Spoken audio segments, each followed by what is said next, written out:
The night I discovered my husband had buried me on paper, he was downstairs opening a bottle of champagne. I was 40, 2 years old, very much alive, and standing in the office of the house my mother had left me.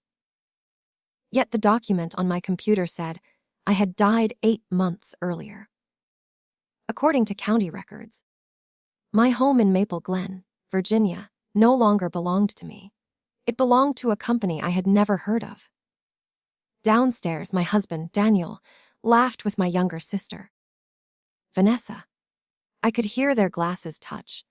I had come home early from a business trip because my flight was canceled, but neither of them knew I was there. At first, I thought the record had to be a mistake. Then I saw the name of the person who had witnessed the transfer, Vanessa Cole, my sister.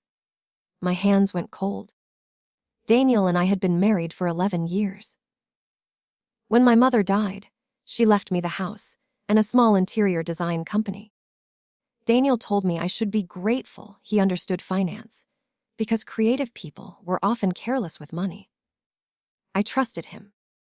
I gave him access to our accounts and signed papers when he said they were related to taxes. That night, I finally understood what some of those papers must have been. I closed the computer and moved toward the staircase. Before I reached it, Vanessa spoke.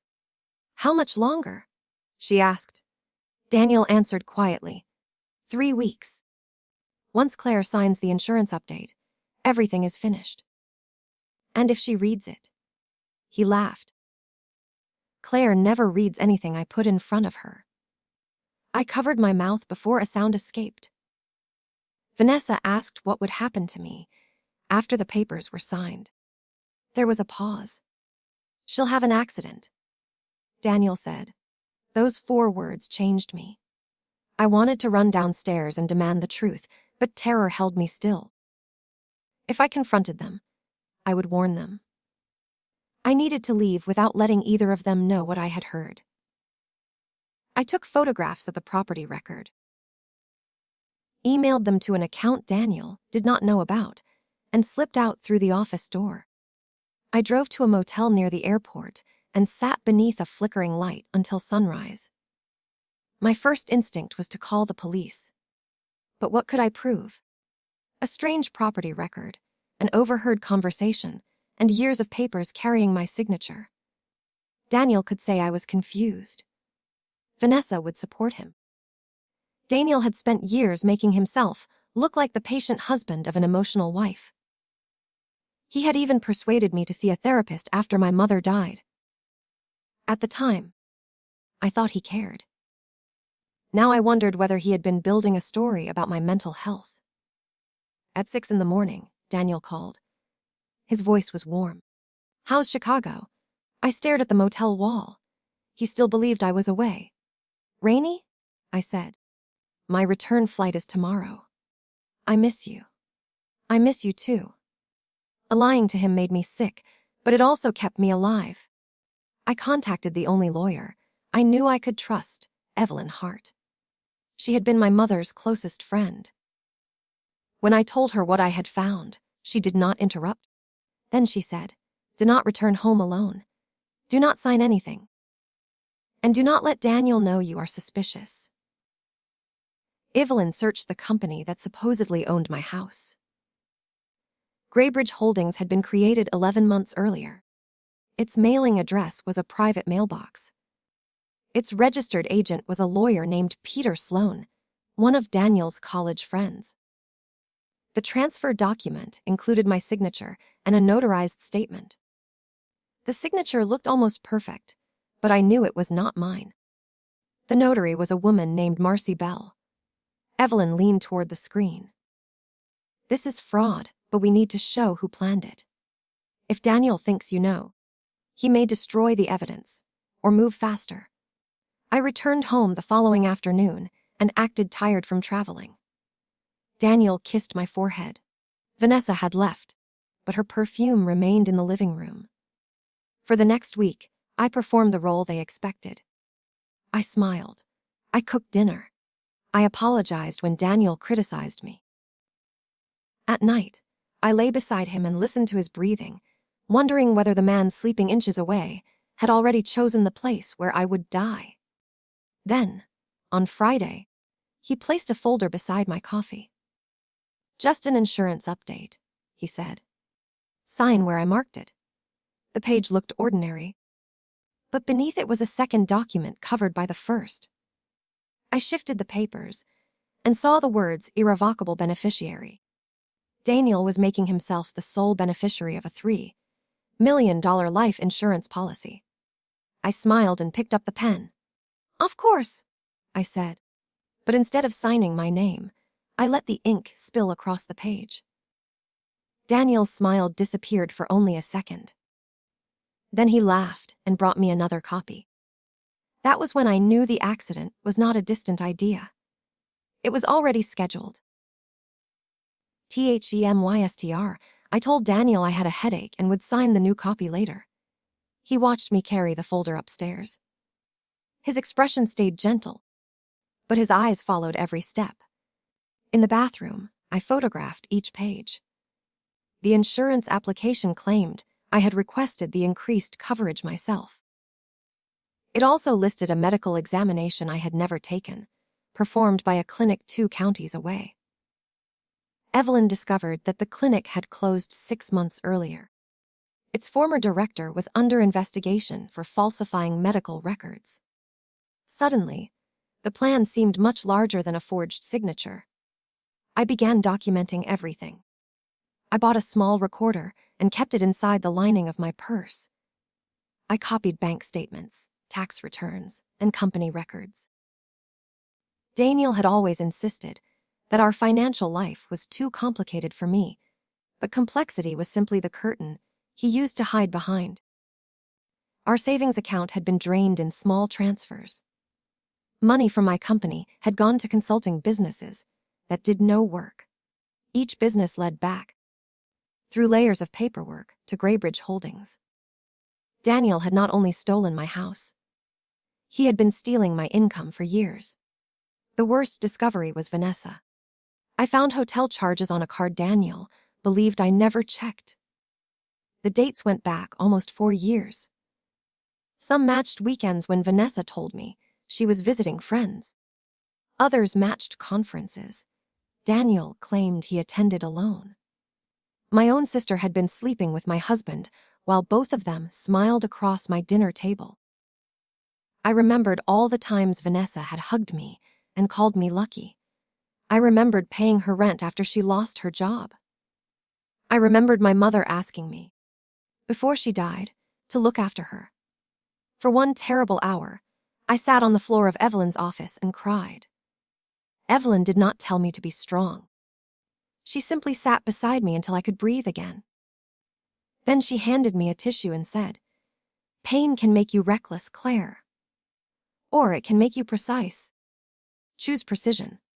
I chose precision. We hired a licensed investigator named Marcus Reed.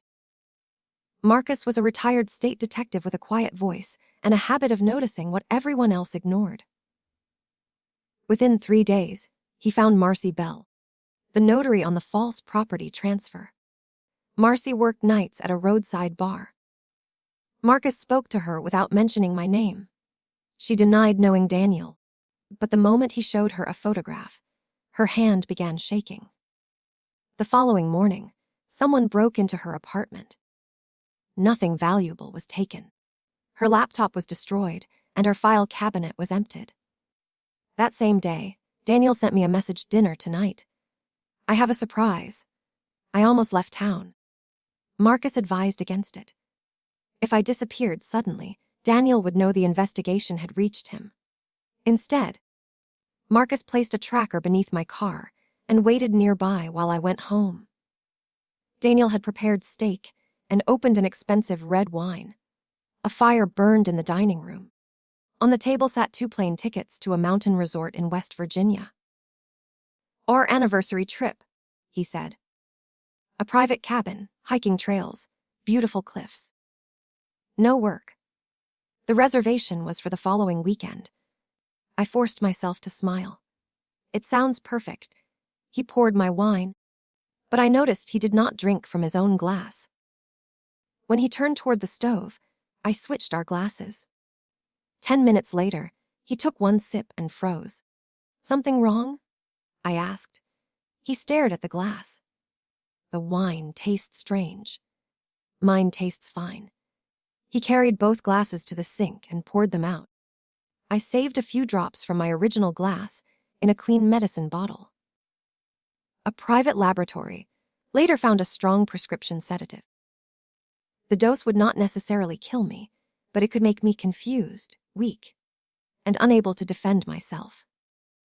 The mountain trip was supposed to be my accident.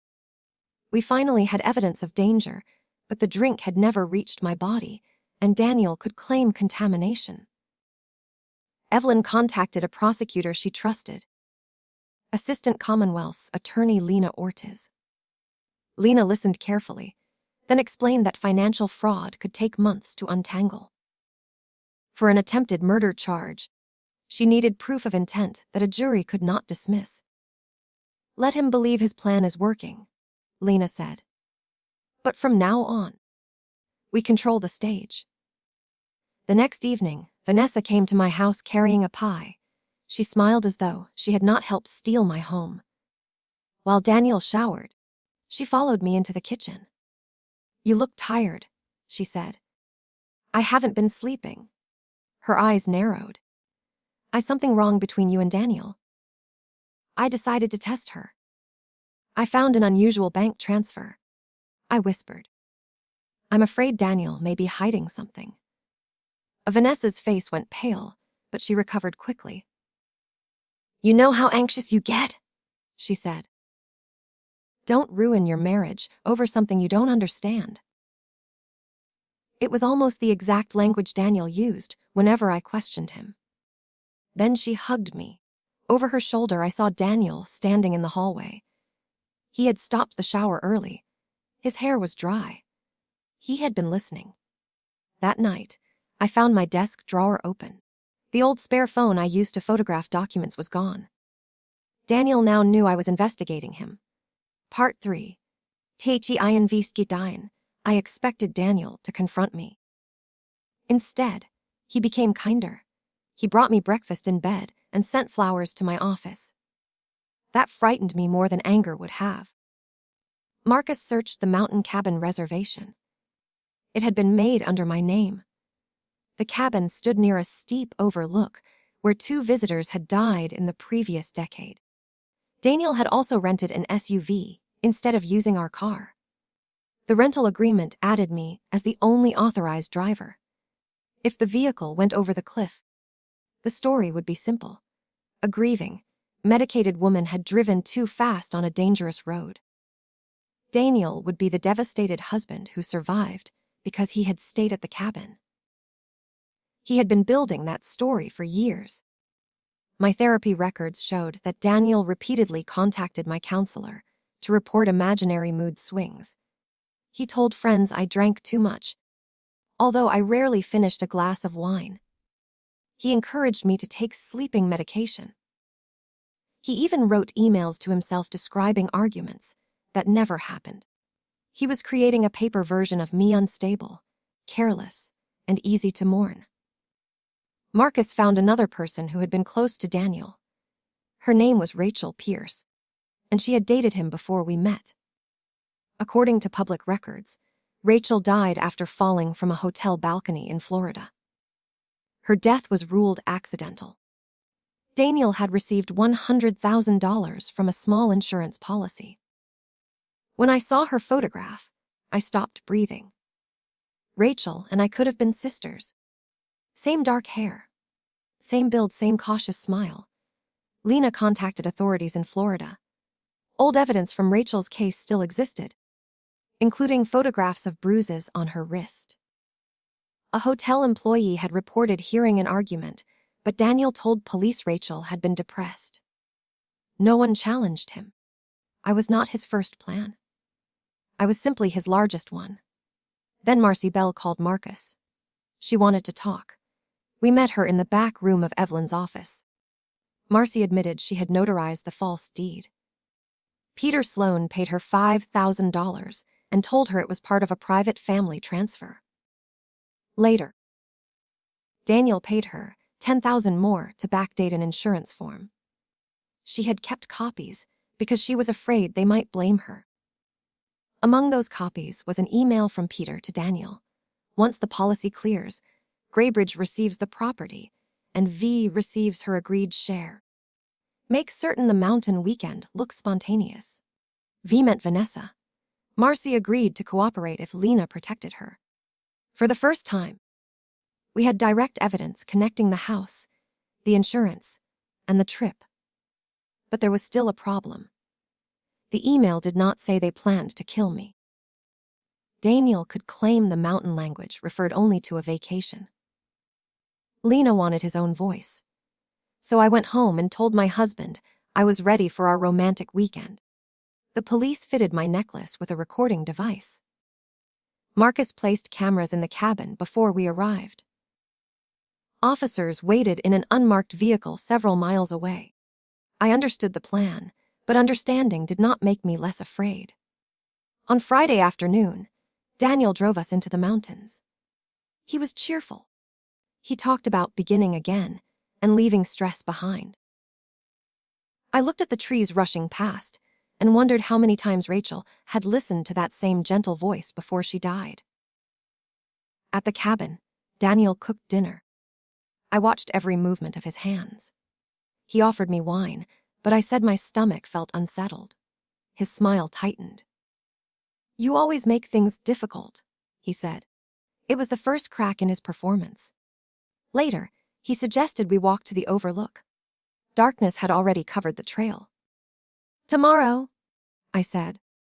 "I want to see the view in daylight." He insisted. I refused again. He slammed his palm against the table.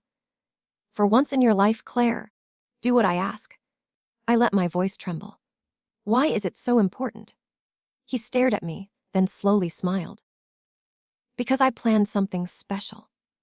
He went outside to bring firewood. Through the hidden earpiece, Lena told me to remain calm. The police needed more. Daniel returned with Vanessa. She stepped into the cabin wearing a red coat. And the last part of my heart that still remembered her as my little sister finally died. "What is she doing here?" I asked.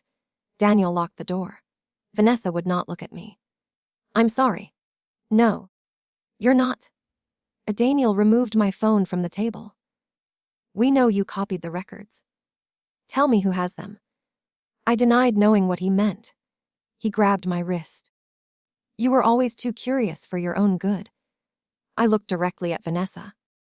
"He killed Rachel." "Did he tell you that?" Her head snapped up. Daniel's grip tightened. Rachel fell. Just like I'm supposed to fall. Silence filled the room. Vanessa whispered, "You said she would be asleep. You said she wouldn't feel anything." Daniel turned on her with pure hatred. "Shut up." The words had been spoken clearly.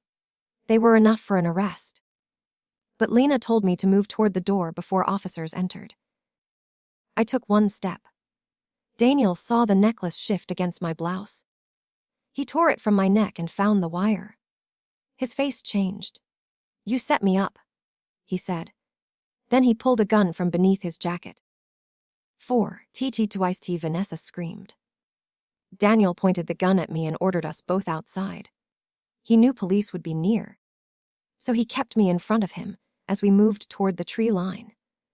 Rain had begun to fall. The path toward the overlook was slick and narrow. Police lights flashed through the trees behind us, but Daniel pressed the gun against my back and warned them to stay away. Vanessa followed, crying and begging him to stop.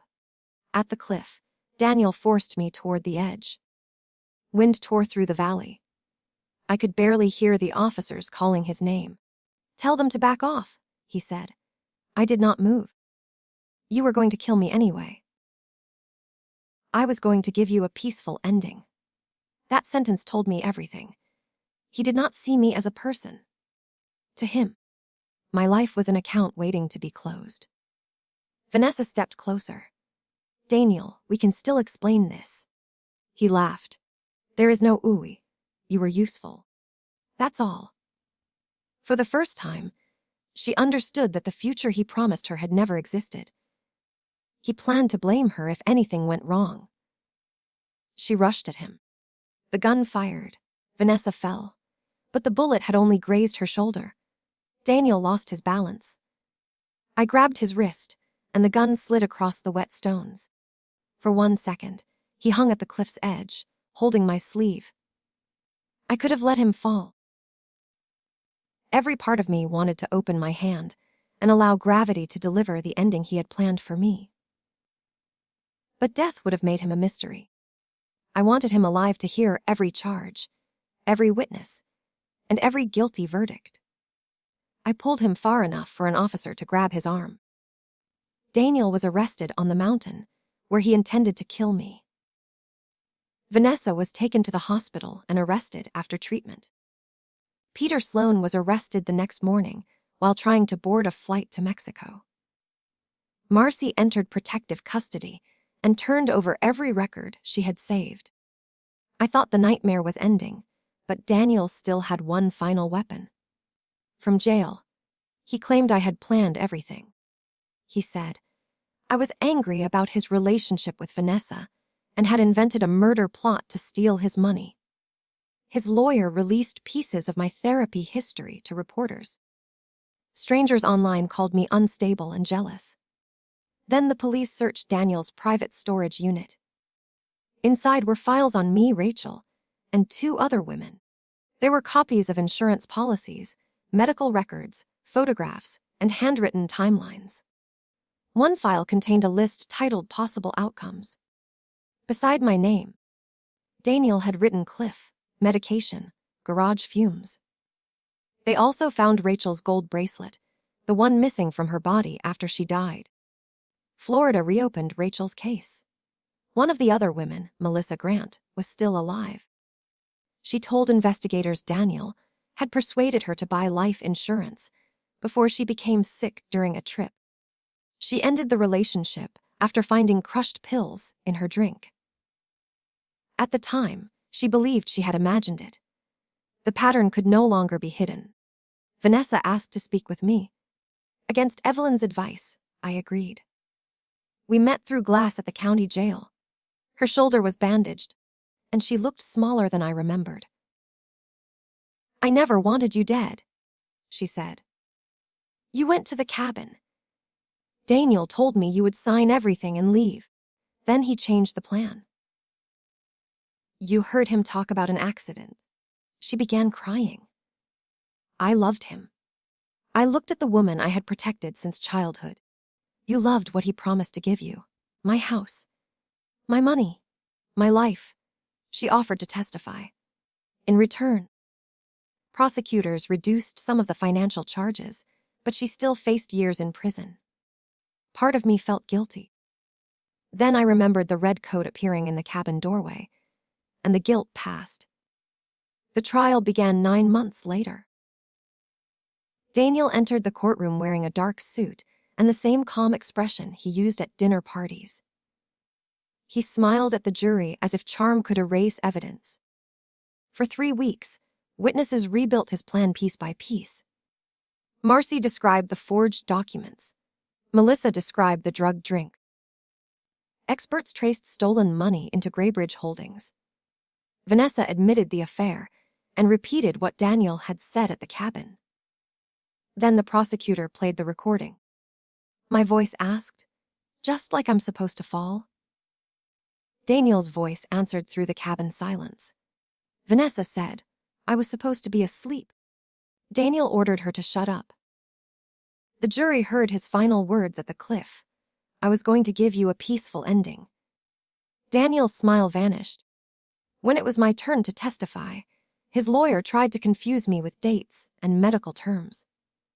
He suggested grief had damaged my memory. He asked whether I hated my sister. I answered every question slowly. I did not shout. I did not give him the unstable woman he had spent years creating. Finally, Daniel's lawyer asked why I had saved him from falling if I truly believed he wanted me dead. I looked at Daniel. Because falling would have been too easy, I said. I wanted him to face the truth while he was still alive to hear it. Part 5. J. Eustace E. The jury deliberated for 7 hours. Daniel was found guilty of attempted murder, conspiracy, fraud, identity theft, forgery, and multiple financial crimes. Evidence from Rachel's reopened case led to a separate murder charge. He was later convicted of that too. The judge sentenced him to life in prison. Before sentencing, Daniel was allowed to speak. He blamed Vanessa, Peter, the police, the prosecutor, and me. He said I had ruined his life. For 11 years, he had taught me to doubt myself. In that courtroom, I finally saw him clearly. He was not brilliant. He was simply practiced at finding people who trusted him and turning that trust into a weapon. When the judge asked whether I wished to make a statement, I stood. Daniel believed my kindness made me weak, I said. He believed trust was stupidity and love was permission to steal. He tried to erase me from public records before he erased me from the world. But I am here. Rachel is no longer here, so I speak for both of us. You did not lose your life because of me, Daniel. You lost the life you built from lies. He would not look at me. Vanessa pleaded guilty to conspiracy and fraud. She received 12 years. At her sentencing, she apologized again. I believed she was sorry, but sorrow did not restore trust. Forgiveness, I learned, does not require opening the door to someone who once helped lock you inside. Peter Sloan lost his law license and received a prison sentence. Marcy served a short sentence under her cooperation agreement. The false deed was canceled, and my house was legally returned to me. But walking through the front door did not feel like victory. Every room held a memory that had changed meaning. The dining room was where Daniel served me drugged wine. The hallway was where he listened to Vanessa question me. The bedroom was where I slept beside a man who studied ways to kill me. I decided to sell the house. People were surprised. My mother had left it to me, and I had fought to recover it. But my mother's gift was never the wood, the windows, or the land. Her real gift was the belief that I could build a life of my own. I sold the property to a family with 3 children who filled the empty rooms with laughter. With part of the money, I paid the legal costs. With the rest, I created the Rachel Pierce Fund, which helps women investigate financial control, forged documents, and suspicious insurance policies. Melissa joined the fund as an advisor. Marcus volunteered his time during the first year. Evelyn became its legal director and refused to accept a salary. My design company survived. In fact, it grew once Daniel could no longer drain it. I promoted my longtime employee, Tasha, to partner. She had quietly covered for me through the investigation and never once asked for details I was not ready to share. I bought a smaller home outside Richmond. It had wide windows, a garden, and no locked office. For the first few months, I still checked every door twice at night. I avoided red wine. Sudden footsteps made my heart race. Healing did not arrive like sunlight. It came in small choices. I opened my own bank statements. I read every contract. I learned that asking questions did not make me difficult. I learned that peace was not the absence of fear.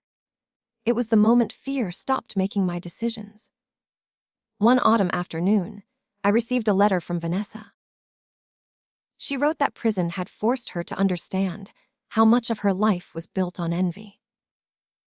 She said, she had hated me for being the daughter our mother trusted. The sister with the house, the woman Daniel chose first. Then she wrote something unexpected. She admitted Daniel had approached her long before their affair. He studied our family, learned every resentment, and fed each one.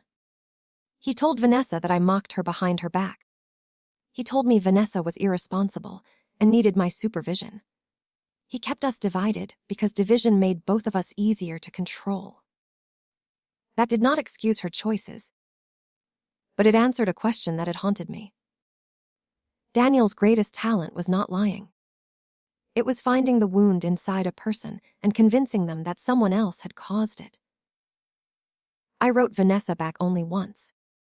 I told her I hoped she became someone she could respect.